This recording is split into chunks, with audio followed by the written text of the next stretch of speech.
મદારીએ શીખવું જ ન હોય કે આ ગાડીઓ આમ છોડાય.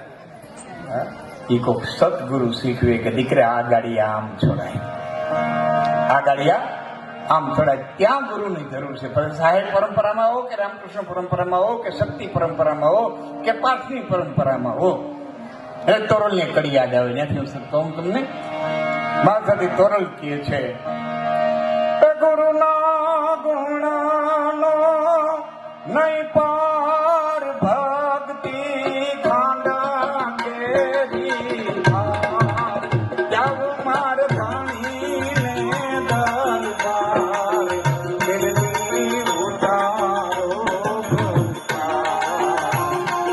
આવો ને જે સરખાય આપણે પ્રેમા થકી મળીએ.